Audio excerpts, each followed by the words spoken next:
በዚህ ሰዓት ሰበር ዜና እየተሰማ ይገኛል። ኢራን የአሜሪካ ንብረቶች ላይ እጅግ ከባድ የተባለ ድብደባ ዓለማችን ከምን ጊዜውም በላይ አስፈሪውን ነገር ልታስተናግድ የቀረበች መስሏል። ኢራን አሁንም በሳውዲ አረቢያ ላይ እጅግ በጣም ከባድ የሆኑ ጥቃቶችን እየሰነዘረች ትገኛለች። ኢራን ዛሬም ሳውዲ ላይ ጥቃት ሰንዝራለች።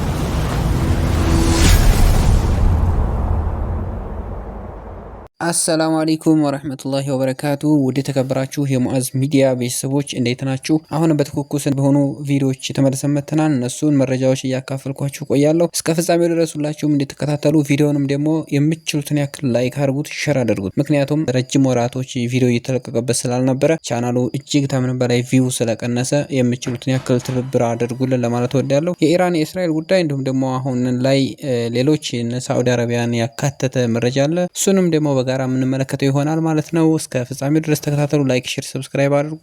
በቀጥታ አሁን ወደ መረጃው እናልፋለን። አብራችሁ ይቆዩ። በዚህ ሰዓት ሰበር ዜና እየተሰማ ይገኛል። ኢራን የአሜሪካ ንብረቶች ላይ እጅግ ከባድ የተባለ ድብደባ ዓለማችን ከምን ጊዜውም በላይ አስፈሪውን ነገር ልታስተናግድ የቀረበች መስሏል። ኢራን አሁን ላይ ይህንን ቀይ ባንዲራም በአደባባይ ሰቅላለች። ይህም ታዲያ ለሴንቸሪ ያክል ሆኖ የማያውቅ ሲሆንም ሬድ ፍላግ ኦፍ ሪቬንጅ የተባለው ይሄ ቀይ ባንዲራ ታዲያ እኛ ፊል ያደረግነውን እናንተም ፊል ታደርጋላችሁ፣ የበቀል እርምጃችንን እንወስዳለን የሚል ምልክት ያለው ሲሆን እንደሚታወቀው የኢራኑ ሃይማኖታዊ መሪ አያቶላ አሊ ኻሜኒ በእስራኤልና በአሜሪካ መገደሉን ተከትሎ ተመሳሳይ እርምጃ ኢራኖች እንደሚወስዱ የሚያሳይ ምልክት ነው። እንግዲህ ይህ የምትመለከቱት ባንዲራ በዚህም ታዲያ ምናልባትም የእስራኤልና የአሜሪካን መሪዎች ለመግደል ኢራኖች ውጥን መያዛቸውን የሚያሳይ ነው በሚል በርካታ በባህረ ሰላጤው ሀገራት ላይ ፖለቲካን የሚተነትኑ ሰዎች ግምታቸውን እያስቀመጡ ይገኛሉ። ቀይ ባንዲራ እንደምትመለከቱት የተሰቀለው በጃም ካራን መስጊድ ሲሆንም ቆም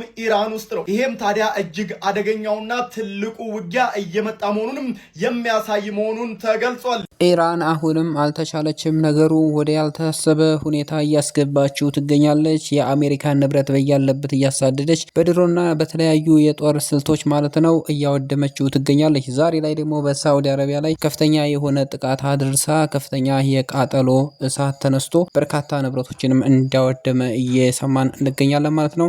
ከዚህም ጋር ተያይዞ ደግሞ ኢራን በሰቀለችው አዲስ የቀይ ባንዲራ ማለት ነው ለዓለም መነጋገሪያ ሆናለች። ለምንድነው ከተባለ እንግዲህ እኔ ላይ የደረሰውን ጥቃት አያቱላህ አሊ ኻሜኒ መገደላቸውን አስመልክቶ ከእሷ ጋር አሁን በተቃራኒ ሁኔታ እሷን እየተዋጉ የሚገኙ የእስራኤልና የአሜሪካን መሪዎች አጠፋለሁ የሚል ስያሜ ነው ሊሰጠው የሚገባው እየተባለ በተለያየ ቦታ ላይ እየተዘገበ ይገኛል። መረጃው እጅግ ከምንም በላይ ለበርካታ ሰዎች እንዲደርስ ላይክ አድርጉት፣ ሼር አድርጉት እያልን ሌሎች መረጃዎችን አካፍላችኋለሁ። ሳዑዲ አረቢያ ላይ የመታችሁ ምን ይመስላል የሚለውን ደግሞ እስቲ አጠር ያለ መረጃ ልስጣችሁና ከዛ ቀጥለን ደግሞ ወደ ሌሎቹ ትንተናዎች እንገባለን። አብራችሁን ቆዩ። ከባድ ጥቃት በሳውዲ አረቢያ ላይ ኢራን አሁንም በሳውዲ አረቢያ ላይ እጅግ በጣም ከባድ የሆኑ ጥቃቶችን እየሰነዘረች ትገኛለች። በዛሬው ዕለት እንግዲህ ከሰዓታት በፊት በራስ ታኖራ የነዳጅ ማጣሪያ ላይ ከፍተኛ የሆነ የድሮን ጥቃት በማድረሷ እንግዲህ እንደምትመለከቱት ወድሞ እየተመለከትነው እንገኛለን። ዋሽንግተን ፖስት ከሰዓታት በፊት እንዳስነበበው ከሆነ የሳውዲ አልጋ ወራሽ የሆኑት መሐመድ ቢን ሳልማን ከትላንት በስቲያ ለዶናልድ ትራምፕ በቀጥታ በግል በመደወል እንዲሁም በተጨማሪ ደግሞ በኢራን ላይ ጥቃት እንዲሰነዝሩ መናገራቸውን ጭምር ዘግቧል። ይህም እንግዲህ ኢራንን በከፍተኛ ሁኔታ እንዳስቆጣት እንዲሁም ደግሞ የኢራን ምላሽም እንግዲህ በሳውዲ አረቢያ ላይ እንደዚህ አይነት ጥቃቶችን እያሰነዘረ ነው የሚገኘው። በሳውዲ አረቢያ እንዲሁም ደግሞ በተለያዩ የጎረቤት ሀገሮቿ ላይ አሁንም ጥቃት መሰንዘሯን እያስከተለች ነው የሚገኘው። እንዲሁም በተጨማሪ ደግሞ ወደ እስራኤል የምትሰነዝረው ጥቃት እንዲሁም ደግሞ የሚሳኤል ጥቃት እንግዲህ በከፍተኛ ሁኔታ ቁጥሩ ሳይቀር እንደጨመረ ጭምር ነው እየተነገረ የሚገኘው።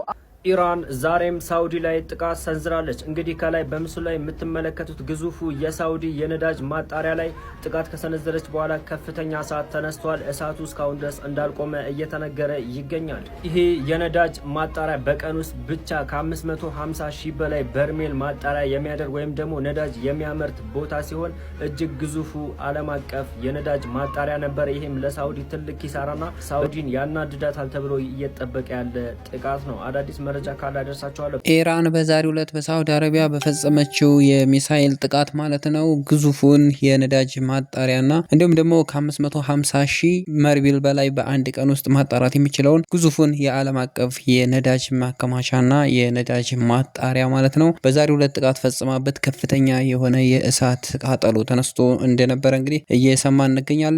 ይህ ሁሉ እንግዲህ ከአሜሪካና ከእስራኤል ጋር ያላቸውን ግንኙነት እስካላቆሙ ድረስ የሚል ነው እየተባለ ነው እየተወራ ያለው። ለማንኛውም በጣም ከምንም በላይ ነገሩ እየተወሰባሰበ ይገኛል። እጅግ ከምንም በላይ ለሌሎች ሀገራቶችም አስጊ ነው። ምክንያቱም ከአሁን በፊት ኢራንና እስራኤል እነዚህ ሁለት ሀገራቶች ሲታኮሱም ሆነ እነሱ ባለመግባባት የተለያየ ግጭቶችን ሲያነሱ ማለት ነው ጣልቃ እያስገቡ የነበሩ ሀገራቶች አሁን በከፍተኛ ሁኔታ ስጋት ላይ እንዲወድቁ አድርጓቸዋል። የዛሬውም ደግሞ የቀይ ባንዲራዋ የኢራን ማለት ነው ሌሎች ነገራቶችን ይጠቁማል የሚልም ስጋት ለሌላ ለጎረቤት ሀገራቶች ሁሉ እያስፈራ ይገኛል። ለማንኛውም በዚህ ዙሪያ እንግዲህ ሌሎች ትኩስ መረጃዎችም ሲወጡ ወደ እናንተ በፍጥነት እንዲያደርሳችሁ የዩቲዩብ ቻናላችንን ሰብስክራይብ ካላደረጋችሁ ሰብስክራይብ አድርጉት። ቪዲዮውንም ደግሞ የምትችሉትን ያክል ለሌሎች ሰዎች ሼር አድርጉት፣ ላይክ አድርጉት።